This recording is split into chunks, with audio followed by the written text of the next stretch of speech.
Okay, we're now going to be looking at similarity, the scale factors for length, area, and volume. So we already looked at how all lengths are multiplied by the same scale factor.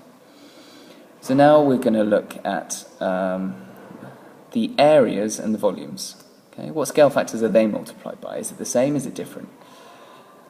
Okay, here are two similar rectangles. They're similar, so all the angles are the same, and all lengths have been multiplied by the same scale factor. In this case, the scale factor is going to be times by 3. Okay, similar shapes then.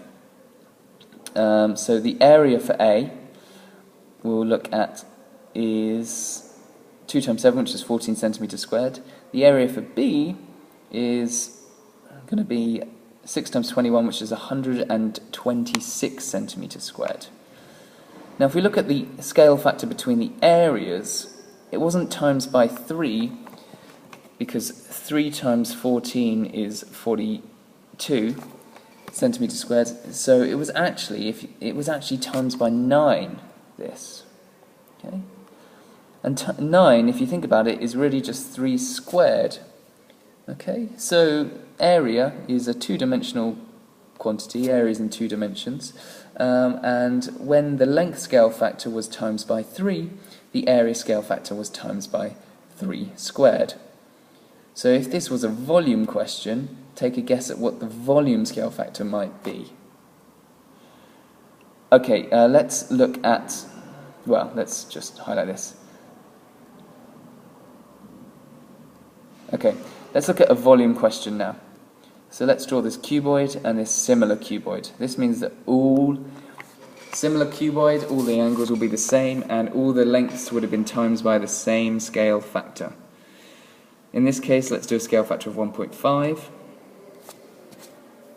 So let's look at the volume. Maybe underneath, if we call one shape C and the other shape D, maybe underneath you could work out the volume of shape C and the volume of shape D, and see if you can notice anything about the volume scale factor.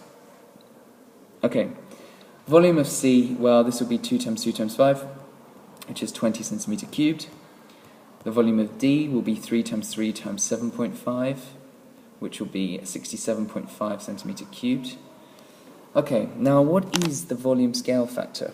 Well, the length scale factor is 1.5. We know the area scale factor would be 1.5 squared, but the volume scale factor is going to be 1.5 cubed. Okay, this is the volume scale factor.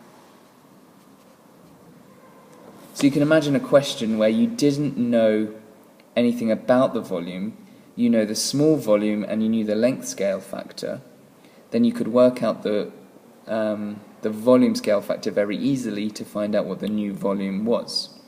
We're going to look at example questions next week.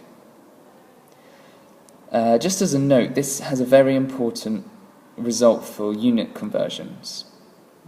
Okay? So let's take a look at 1 meter being the same as 100 centimeters. Okay?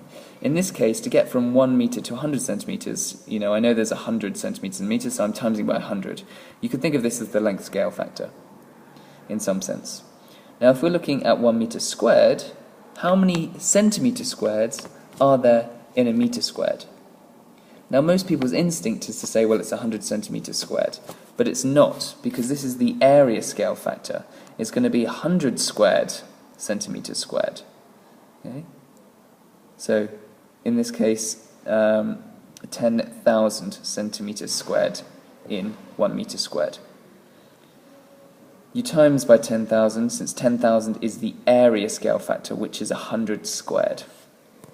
Another way to think about this same thing is if we look at a meter by meter square, this is the same as 100 centimeters by 100 centimeters. So 100 centimeters times 100 centimeters is 10,000 centimeters squared. So this is just an important side point that when you're doing unit conversions in terms of areas, you have to be a little bit more careful. It's not the answer that might be intuitive. So there aren't 100 centimeters squared in a meter squared. There are 10,000 centimeters squared in a meter squared. And if you were looking for a meter cubed, that would be 100 cubed, which would be 1 million centimeter cubes in 1 meter cube.